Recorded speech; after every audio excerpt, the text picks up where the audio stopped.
This is The Beat, a conversation about the Charleston County Sheriff's Office and our community. I'm your host, Oshi Alford. Hello, everybody, and welcome to The Beat. I'm your hostess, Oshi, and with me I have... Deputy John Adams.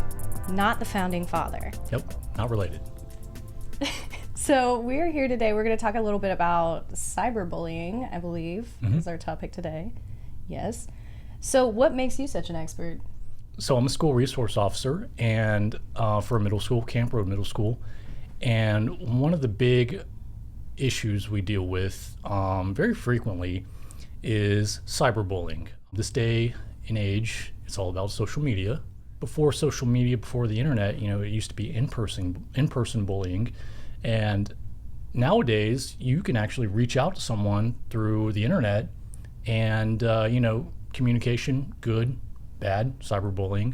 Middle schoolers, even elementary schoolers, high schoolers, even adults are inadvertently breaking the law through what we call cyberbullying. So cyberbullying is illegal? For South Carolina, yes, cyberbullying does fall under misdemeanors. And even depending on what statutes you fulfill, it can be a felony. Wow, I didn't know that. Yep. Okay, I mean, I know cyberbullying is a thing. I happen to just come from a generation where it was barely becoming a thing, so I didn't have to go through it as badly as I know a lot of kids do nowadays. But how can you tell if a child is being cyberbullied? Like, is there telltale signs? Oh yes, absolutely. So I have a PowerPoint here that I've actually taught a few classes in the school. A good resource online, if you want to know more about cyberbullying, is Cyberbullying Research Center. They got a lot of statistics, they got a lot of studies that they put on there, and a lot of resources for adults, teachers, parents, and things along those lines. So recognizing victims of cyberbullying.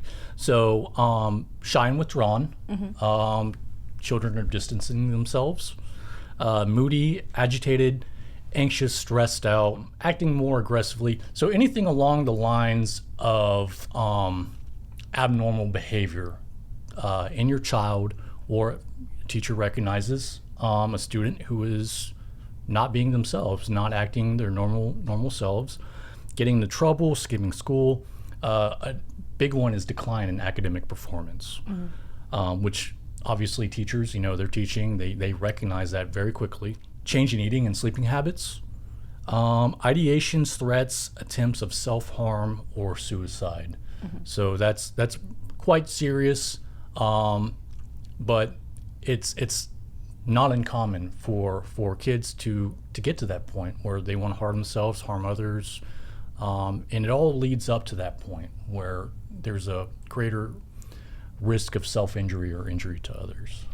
So the task at hand would be to be able to differentiate between normal teen angst or young person angst and the additional pressure and anger and all of that other fun stuff that we are already experiencing as a young person going through that particular time in their life.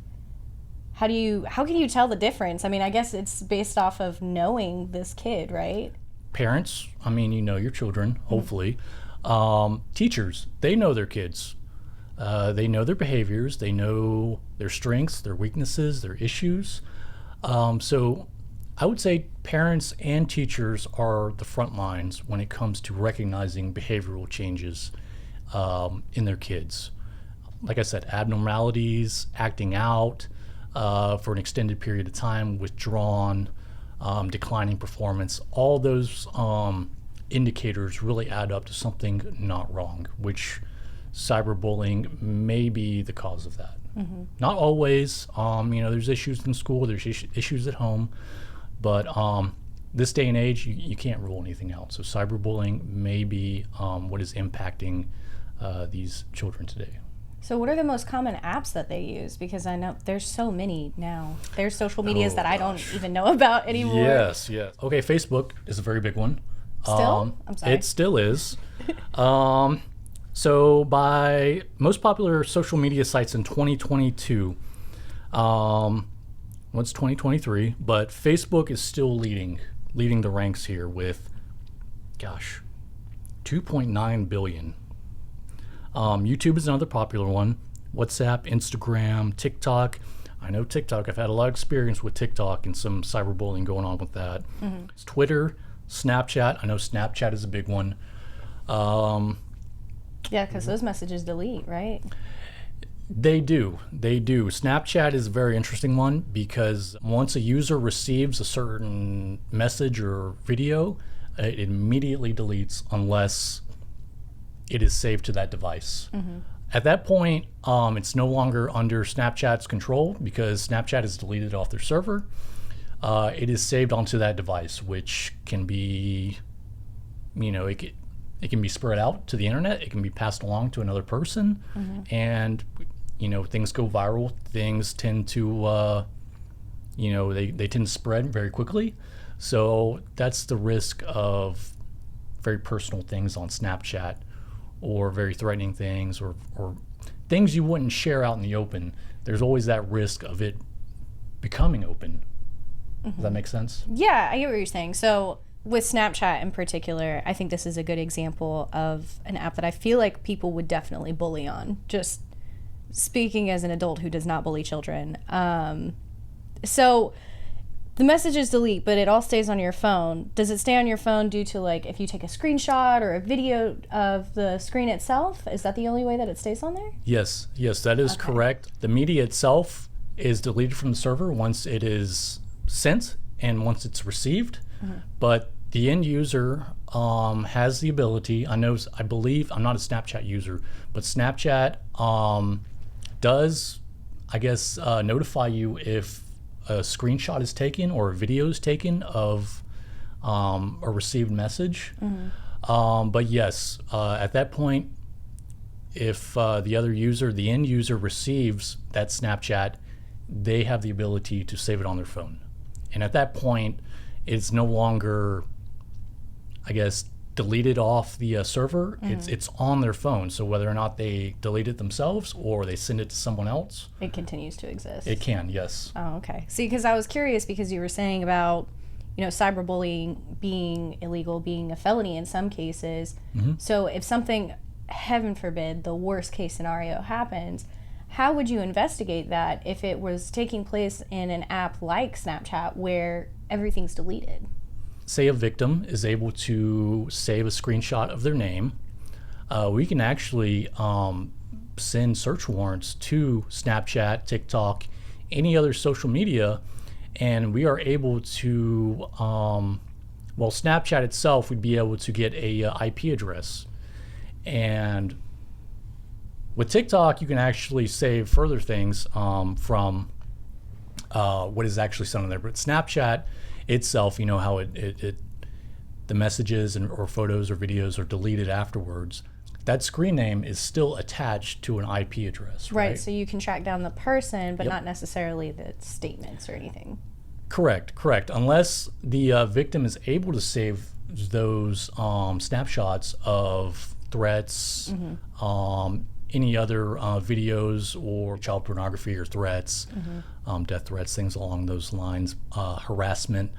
It doesn't have to be threats or anything like that. It can be simply harassing after the person's been told to stop.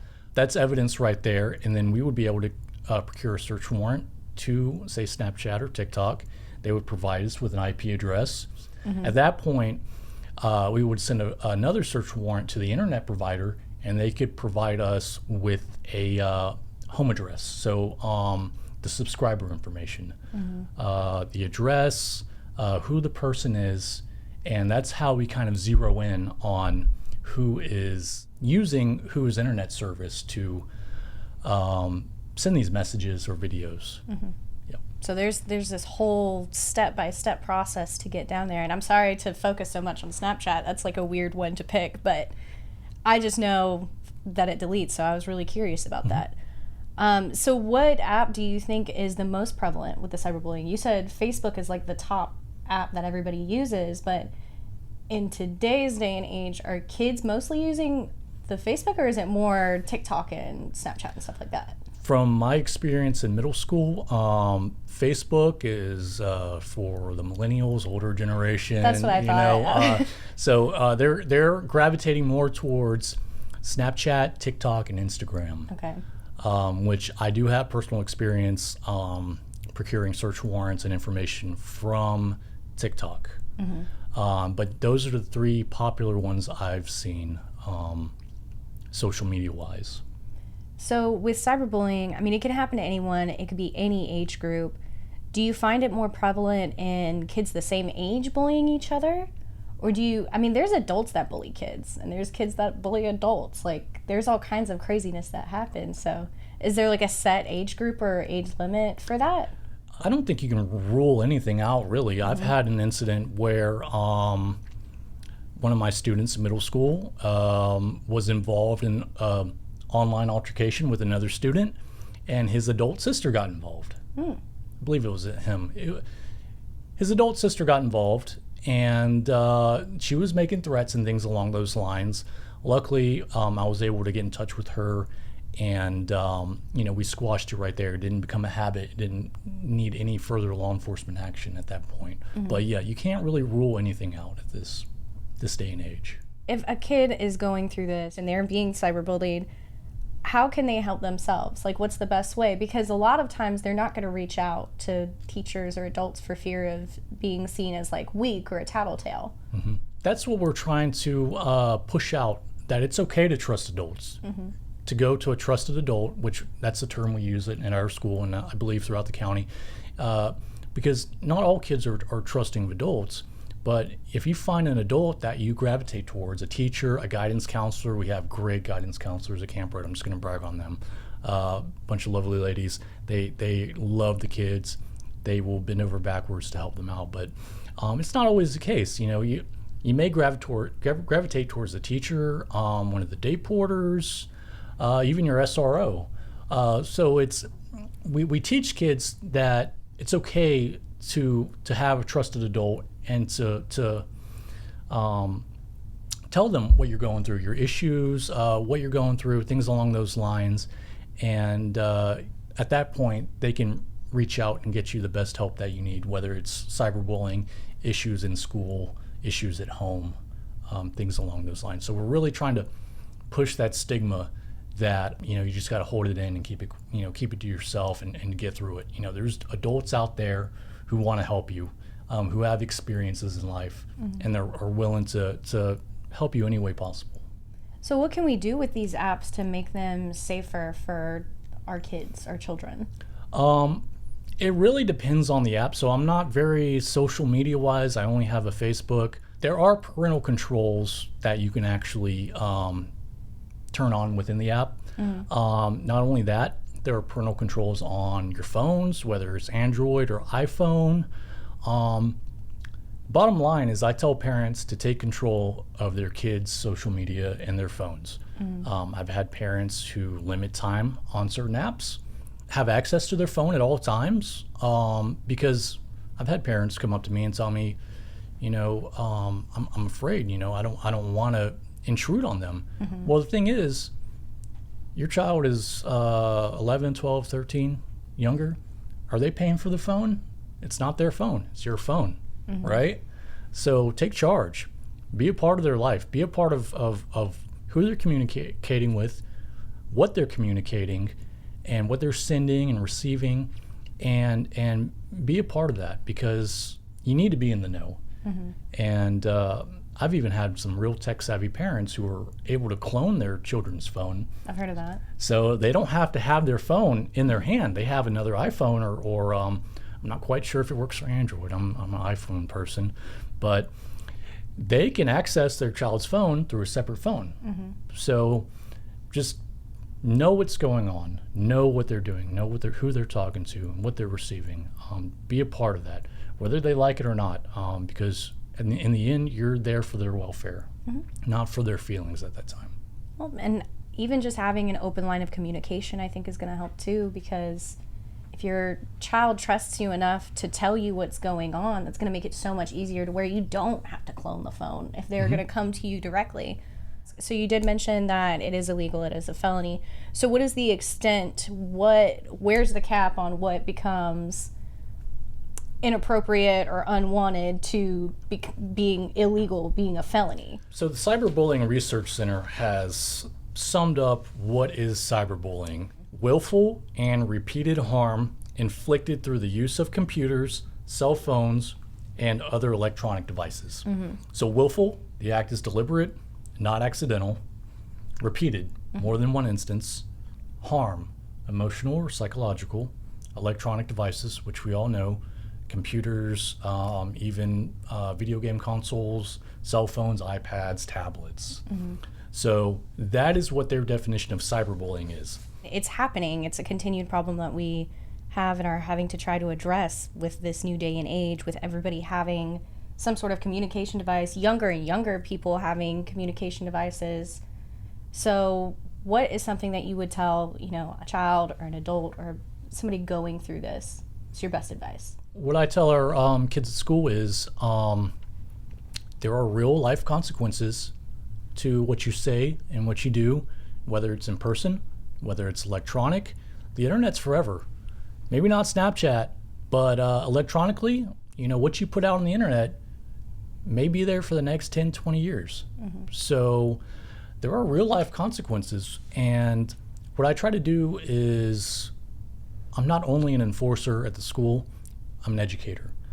Whether it's parents, whether it's kids, as long as they understand the gravity and severity of their actions, I think it's a success for law enforcement, for parents, for the school, because the kids realize that these actions have very deep and heavy consequences at times, and a lot of kids, it's okay to make mistakes.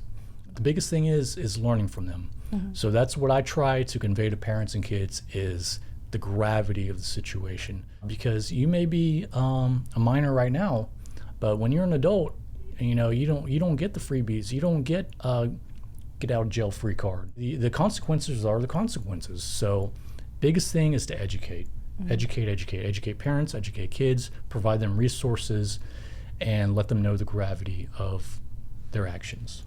I think what we need to focus on in particular is that the world is already pretty cruel, and you don't need to make it worse by being unkind to each other. So try to be a sunspot in somebody's day versus a dark spot. Thank you so much for coming in and having your presentation all nice and put Absolutely. together. Thank you for having me. I had a good time. Good, I'm glad. So we're going to, I imagine, sync up some links for you guys on those statuettes on that website that you told us about. Yeah, absolutely. I can send that to you. And that way, if you guys want to do a little bit more digging, a little bit more research on your end, you're able to. But as always, thank you so much for tuning into The Beat. This has been The Beat, a conversation about the Charleston County Sheriff's Office and our community. I'm your host, Oshi Alford. Look for future episodes by following the Charleston County Sheriff's Office on Facebook, YouTube, or wherever you get your podcasts.